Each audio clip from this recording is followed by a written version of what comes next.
Hello, I am Bricky. I am the forehead sent by Cyberlife. Wake up, Lieutenant.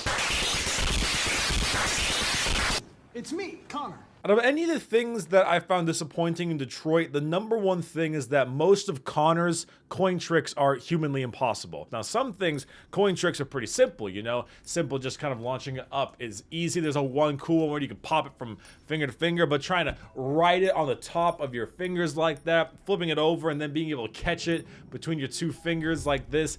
This one's probably possible, but goddamn is it gonna be really freaking hard, and I can't do it, so I stuck just flipping it up in the air like that. So a couple days ago, I finished my playthrough of Detroit Become Human on my second channel, Big Brick Plays. If you didn't know, I have a second channel called Big Brick Plays. I do Let's Plays and stuff on that, you know, you can check it out. It's in the description. So even though the final part was uploaded just recently, I actually finished the game about a week and a half ago, and I took some time to let it digest, to let it sit, let it grumble around in your boy Bricky's tummy for a little bit, and to really get the right mindset on the game and how I feel about it. Now, I slept on Detroit for quite some time because every time I heard about a review for Detroit, it was always, hey, Detroit's really good, but, and nothing makes me not want to jump into a game than hearing the kind of mixed, oh, it's great, but... And then they go into some rant about an issue with the game. And what are my thoughts on the game? I think it's really good, but it has problems. Now, I've had a history of David Cage games back in the day. I really enjoyed Heavy Rain. The killer kills only in the fall when there is plenty of rain. Long time ago. Now, I have not done that Fahrenheit game, and I have played Beyond Two Souls. Beyond Two Souls I thought was, you know, decent. It's a decent game. But Heavy Rain I actually really liked because it seemed fun, it seemed new at the time, it seemed interesting, and I really, like I said, I'd never played the last one, or the earliest one, the Indigo Fahrenheit, something, Fahrenheit 451. So when Detroit was announced, I remember seeing a little trailer for it before, and I thought, oh, this is pretty cool, but this looks like just another David Cage style game. There's no reason for me to hop into this thing immediately, especially with the, you know, it's good, but reviews. And there's one thing you gotta know about David Cage. David Cage he's an interesting guy. That's to say the least. Now, not everyone likes David Cage.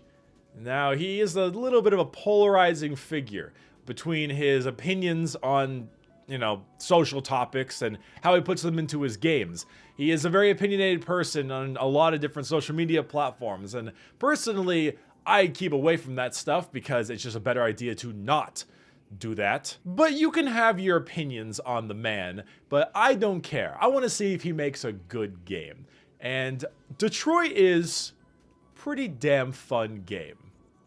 But it's obviously a play on the civil rights era, and saying it's a play on the civil rights era is putting it lightly. It is very much in your face that this is a civil rights game, or at least part of it is. Now, I knew as soon as I booted up that PlayStation and I saw the words David Cage on the front of the screen, I knew I was gonna get just this big fistful of civil rights symbolism and have it shoved in my face, and hearing David Cage in my ear saying, you see it? Do you see it? You get it? You get the allegory? Do you see my subtle storytelling? I mean, within the first hour of the game, I was on the back of the bus. Like, I was already on the back of the bus. Come on, man. Like, it's just... I'm in the back of the bus. Of course I'm in the back of the bus. Oh, David Cage. God damn. Heavy-handed is putting it lightly. immediately fisted is a much better way to put it. But it is split up between the three characters of the game. Cara, the nanny bot, Marcus, the leader of the civil rights movement bot, and Connor, the bestest of boys. 28 stab wounds. And while these three characters don't really have a lot to do with each other until very far in the end of the game, they all have their own stories that have their ups and downs depending on which character you're talking about. Let's start off with Cara's story, because Cara's story is actually the most simple one. Now, I really liked Cara's story, and there are a lot of people who I know did not like Cara's story very much, and that is understandable because there are certain things in Cara's story that you may not resonate with. Now, I thoroughly enjoyed Cara's story for three reasons. The first one is scale. Now, there is another YouTuber by the name of He's a very good YouTuber, highly recommend checking him out, but the point being is he made a video called Saving the World 1,000 Times, or something along those lines, and it spoke to the story about how, especially in things like superhero movies or games or anything in between, is that when you have to save the world from destruction, it bores the audience because you can't fail. Because you have to win.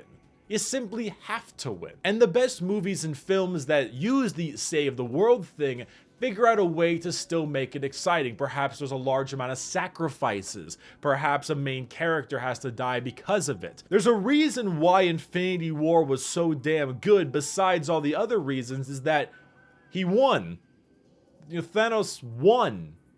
That's not normal. There's a reason I enjoy Deadpool, because Deadpool is condensed. If he fails his task, it doesn't really mean anything. Blade Runner is one of my favorite movies in a long time, and it's a very condensed story. There's not a lot of stakes, really. It's a personal story, and that's what makes it more exciting. Because if it was the fate of the world, they wouldn't be able to lose, or at least they generally can't.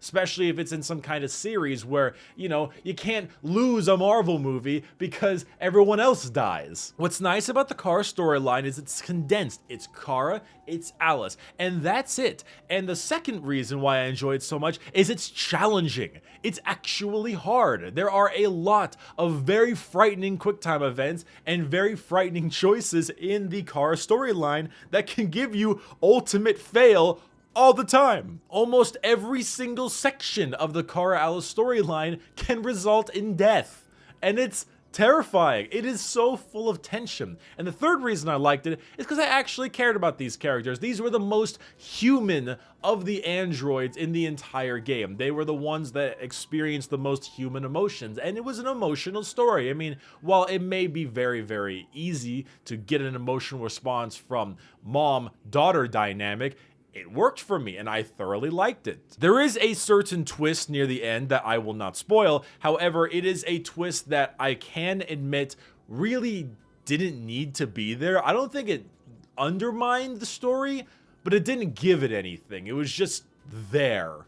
I don't think the twist mattered in any case. So while it didn't bug me, it didn't really give me anything. But overall, I liked the Cara storyline. I liked it a lot. But then you move over to the Marcus storyline. The Marcus storyline is probably the weakest of the three, because all it is literally Emancipation Jesus, Marcus Luther King Jr. All of Marcus's storyline is just touch slavery ended. Touch the new Abraham Lincoln. Touch emancipation. Do I have to follow you all day? But that was the downside of the Marcus storyline, is that with the exception of Marcus himself, everything else just felt kind of boring. It felt like the same thing. It felt so in your face. It didn't really matter. I didn't care about android rights. I didn't care about androids getting their equal rights because I didn't really care about any of the androids. How am I supposed to care about a cause if I don't care about the people in the cause? Which, with the exception, like I said, of Marcus, when the whole group is just a bunch of blank faces that either didn't have a whole lot of development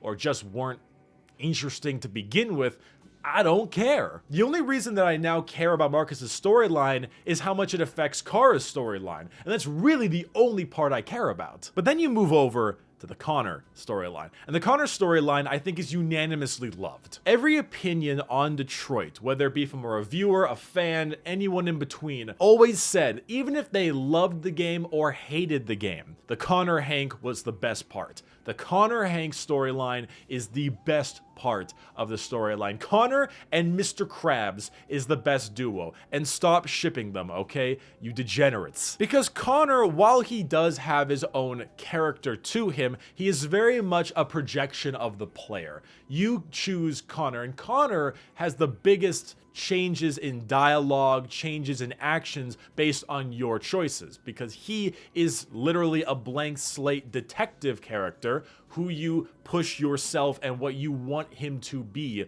onto Connor. And for most of us, we chose Connor to be a sympathetic figure, to be kind and to work with and to try to be more human along with Hank. And Hank is a tried and true character trope. He is a drunk detective, but he's a very well done drunk detective because he's Clancy Brown, and we love Clancy Brown. It's a wonderful spin on the buddy cop duo. This time, it's just with an android. And that is a very neat dynamic because Hank doesn't like androids, but you can slowly make him like Connor if you choose the right decisions. Turn it off! Turn it off! What the fuck are you doing here? But not only the choices you have, but the simple, well-done acting, the choices in storyline, the way it kind of weaves in and out of itself, and the relationship between Connor and Hank is fantastic. The two of them you're rooting for the entire game. Hell, by the end of the game, I was saying to myself, I don't give a shit what you do, Connor. All I want you to do is get Hank to like you. That was my driving force for most of the second half of the game was, I just want Hank to like me. To spare a machine rather than accomplish your mission. I just did what Hank said. You saw a living being in this android. I just did what Hank said. You showed empathy. I just wanted to be friends with Hank. And that is, without a doubt, the greatest strength of the game, is the Connor-Hank dynamic, because it was fun, it was interesting, it's a standard kind of buddy cop, but with a twist, and it was done well. And not only that, but with the amount of choices, you can change the way the buddy cop dynamic works, and personally, I think the more sympathetic route is the nicer route, because it's kind of like the good ending, but both options are available to you. And not only that, but Connor is basically robot John Wick, which is awesome. Okay, boom, boom, L2R1.